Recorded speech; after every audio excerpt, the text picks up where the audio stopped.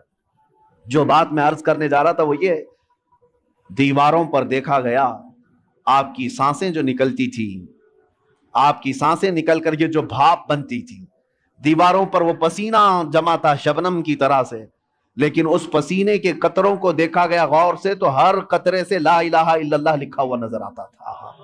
سانسیں جو نکلتی ہیں جہاں جا کر جم جائیں اس میں بھی ذکر الہی موجود ہے. عزیزان گرامی وقار, جن کی عبادتوں کا اور ریاضتوں کا یہ حال ہو تو کیا رب تبارک و تعالیٰ انہیں یہ مقامات اولیاء نہیں عطا فرمائے گا؟ یقیناً کرامات اپنی جگہ پر, لیکن جو انہوں نے اسٹرگل کیا اپنی زندگی میں, مشقتیں اٹھائی ہیں, جو عبادات اور ریاضات کے ذریعے سے انہوں نے اپنے نفس کو مارا ہے, وہ بھی تو ہمارے لیے درس ہے. آج وہ بھی تو ہمارے لیے درس ہے. 1 روپیہ یا 1 سکہ کسی کا حرام کا آپ کی خانقاہ تک آپ نے کبھی آنے نہیں دیا, کبھی آنے نہیں دیا. یہاں تک کہ نظر و نیاز جو آتے اس کو خیرات کر دیتے تھے. جب اپنے آپ کو اس طرح بچا لیا جائے تو مقامات بلند عطا ہوتے ہیں.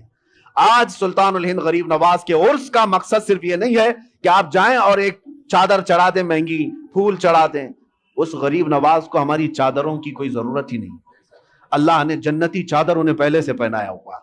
میرے عزیزو, حالات ایسے نہیں ہوتے, حالات ایسے نہیں ہوتے. صحابہ اکرام میں سے ایک مثال میں آپ کو بتا دوں کہ ہمارا دین آج جس کو ہم لے کر کے چل رہے کتنا بکھر گیا. سچ کہا تھا حالی نے کہ خاص ہے خاصان رسول وقت دعا ہے, امت پہ تیرے وقت عجب آ کے پڑا ہے. جو دین نکلا تھا بڑی شان سے اپنے وطن سے, آج وہ پردیس میں غریب الغربا ہے. آج دین اسلام کو ہم نے اجنبی بنا کر رکھا ہے, ہمارے گھروں میں ہی نہیں ہے, ہماری ذات پر نہیں ہے. ہم تو پھر دوسرے کو کیا تانا دیں گے؟ آپ اسلام زندہ باد کا نعرہ لگاتے ہیں اور اب اسلام کی حقانیت کو بلند و بالا انداز میں بیان کرتے ہیں, سڑکوں پر آ جاتے ہیں. تمہیں سڑکوں پر آ کر احتجاج کرنے کی کیا ضرورت ہے؟ تم اگر اسلام کو اتنا ہی پسند کرتے ہو تو اپنی بیویوں پر کیوں نہیں اسلام پسند کرتے؟ اپنی بچیوں پر, اپنے گھر والوں پر اسلام کو کیوں نہیں پسند کرتے؟ انہیں بے پردہ باہر جب گھمایا جاتا ہے تب اسلام زندہ باد کا نعرہ کیوں نہیں؟ یہ شادی ہال میں کبھی جا کر دیکھیں, یہ پارٹیوں میں جا کر دیکھیں, اندازہ بھی نہیں ہوتا کہ یہاں مسلمانوں کا جم غفیر ہے. میرے عزیزو, ایک حدیث عرض کرتا ہوں, حضرت ابو دردہ رضی اللہ تعالیٰ عنہ سے منسوب ہے.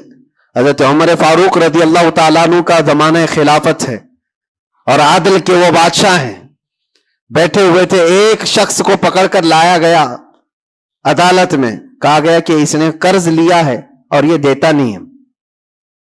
تو جو قرض خواہ تھے وہ بھی صحابی تھے، انہوں نے کہا کہ یہ اجنبی آدمی مدینے کا تو ہے نہیں، لیکن میں نے اس کو پیسے دیے تھے، یہ واپس نہیں لوٹاتا اور آئیں کائیں کرتا رہتا ہے، بہانے بناتا ہے۔ حضرت عمر فاروق رضی اللہ تعالیٰ عنہ نے اس اجنبی شخص سے کہا اب تم کیا کہنا چاہتے ہو؟ تمہیں قید میں ڈال دیا جائے گا، تم اس کے پیسے ادا کرنا چاہتے ہو یا نہیں؟ اس نے کہا مجھے 2 دن کی مہلت چاہیے، میں جاؤں گا اور لا کر کے واپس اس کی رقم ادا کر دوں گا جو مجھ سے تقاضا کر رہے ہیں۔ آپ کو پتا ہے غریب نواز کو ہند الولی کہا جاتا ہے، وجہ یہ ہے کہ ولی کا ہندوستان ہے، یہ نہیں ہے کہ ہندوستان کا ولی، بلکہ یہ پورا ہند ہی ولی کا ہے۔ دربار غریب نواز سے ہندوستان کو جوڑا گیا ہے، سلطان الہند بھی کہا گیا، سلطان الاولیاء بھی کہا گیا، لیکن جانتے ہیں ان کے آنے کا راستہ اتنا پیچیدہ تھا۔ وہ سن 583 کی بات تھی، 583 ہجری چل رہی تھی، جب آپ حرم کعبہ سے نکل کر مدینہ طیبہ جا رہے تھے۔ اس وقت آپ کی عمر تقریباً 45 سال کے آس پاس کی تھی، نہایت ہی عبادت گزار، تقوی شعار، 20 سال اپنے پیر و مرشد کی خدمت کر کے وہ حرم کعبہ میں پہنچے تھے۔ 20 سال کے بعد جب مسجد نبوی میں گئے تو عجیب سی کیفیت تھی، سلام کیا رسول پاک صلی اللہ علیہ وسلم کے دربار میں، تو جواب قبر انور سے یہ آیا وعلیک السلام یا معین الدین شیخ البر والبحر، اے معین الدین تجھ پر میری سلامتی ہو، اللہ کی سلامتی ہو جو خشکیوں کا بھی اور تریوں کا بھی تجھے امام بنایا گیا ہے۔ اور آواز یہ نبی کریم صلی اللہ تعالی علیہ وسلم کے دربار سے سننے والی آواز تھی۔ آپ گھبرائے تھے، تھوڑا سا سراسیمگی تھی، یہ ہندوستان کی طرف اشارہ کر کے میرے آقا صلی اللہ تعالی علیہ وسلم نے فرمایا تھا کہ تجھے ہند کی ولایت دی جاتی ہے۔ اس وقت تک سرکار غریب نواز کو نہ ہندوستان آنا کبھی ہوا تھا، نہ ہندوستان کے علاقوں کو آپ نے کبھی دیکھا تھا، کیونکہ سجستان جو یہاں سے کافی دور ہے، افغان کے قریب ایک علاقہ سنجر جہاں پر آپ کی ولادت ہوئی، وہاں سے نکل کر کے آپ نیشاپور میں آباد رہے، اس کے بعد 40 سال کے بعد حرم کعبہ اور حرم مدینہ میں رہے۔ لیکن اچانک یہ بات کہ تمہیں ہند کی ولایت دی جاتی ہے، ایک تعجب والی بات ہے، نئی جگہ پر بھیجا جا رہا ہے۔ آپ دوبارہ شام میں نبی پاک صلی اللہ علیہ وسلم کے دربار میں حاضر ہوئے اور سلام پیش کرنے کے بعد، کیونکہ یہ خوشی کی بات تو سب کے لیے تھی کہ ہندوستان کو اللہ تعالیٰ ایک عظیم ولی بھیج رہا ہے، لیکن جس کو بھیجا جا رہا ہے وہ بے قرار تھا، بے چین تھا، کیونکہ نہ راستے پتہ ہے، نہ ملک کے حالات معلوم ہے۔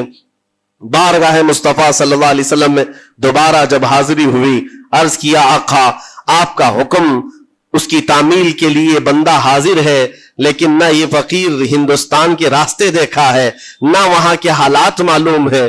حضور پاک صلی اللہ تعالی علیہ وسلم کے دربار میں یہ اپنی بپتا سنا رہے تھے، داستان غم سنا رہے تھے، غنودگی طاری آ گئی، یعنی نیند سی کیفیت آ گئی، اور بارگاہ رسول صلی اللہ علیہ وسلم میں ایک دیوار پر ٹیک لگا کر جیسے ہی آپ کی آنکھیں بند ہوئی، رسول کریم صلی اللہ علیہ وسلم تشریف لائے اور اشارہ فرما کر پورے ہندوستان کے نقشے آپ کے سامنے کھول کر رکھ دیے، اور پھر غریب نواز کو یہ بتایا بھی کس جگہ سے تمہیں سفر کرنا ہے، کیسے تمہیں جانا ہے اور کہاں تمہارا مسکن ہوگا۔ سرکار غریب نواز فرماتے ہیں اس ایک خواب میں میں نے رسول کریم صلی اللہ تعالی علیہ وسلم کے ہاتھ میں اجمیر کے پہاڑ بھی دیکھ لیے، وہاں کے قلعے بھی دیکھ لیے تھے جو موجود تھے، اور اس کے بعد پھر کس بات کا خوف ہے، کس بات کا ڈر ہے؟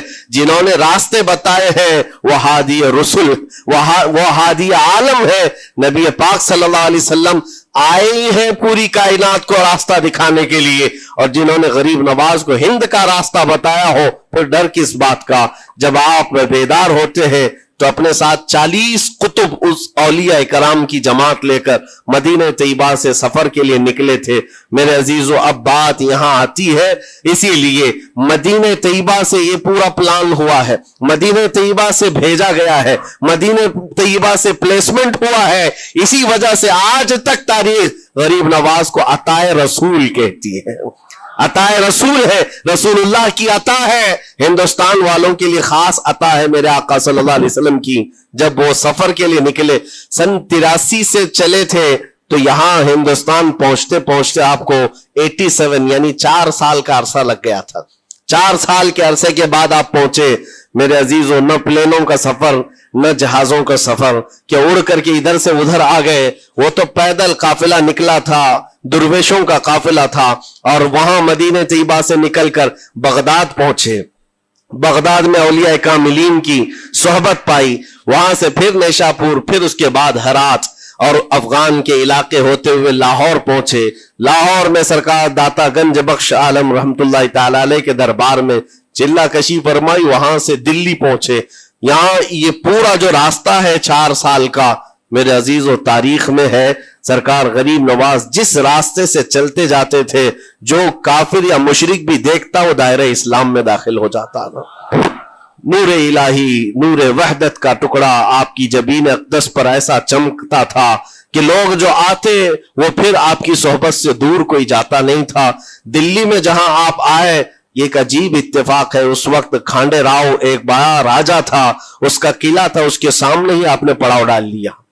سرکار غریب نواز رضی اللہ تعالیٰ عنہ کی یہ داستان, یہ تاریخ, وہاں پر آپ نے اپنا پڑاؤ ڈال لیا. اور ان بت پرستوں کے لیے ایک بڑا پیچیدہ مسئلہ تھا کہ ایک درویش آیا ہے. ایک بات میں آپ کو بتاؤں, یہ جو تعصب آج پھیلا ہوا, یہ زہر پھیلا ہوا, یہ آج کا نہیں ہے, یہ باپ داداؤں کے پشت میں بھی ان کے موجود رہا ہے. اسلام اور مسلمانوں کے خلاف زہر مشرکین کے دلوں میں یہ بہت پرانی چیز ہے, نئی نہیں ہے, بہت پرانی چیز ہے. تعصب دلوں کے اندر کڑھن رکھنا اور کبھی ایکسپٹ نہ کرنا, یہ سرکار غریب نواز جس دن ہند میں قدم رکھ رہے اسی دن سے آپ نے اس کو فیس کیا ہے, اسی دن سے آپ نے اس کو دیکھا ہے. اور وہاں پر کھانڈے راؤ کی جماعت نے بہت کوششیں کی کہ یہ دلی میں داخل ہوا, یہیں سے ان کو ختم کر دیا جائے, نکال دیا جائے.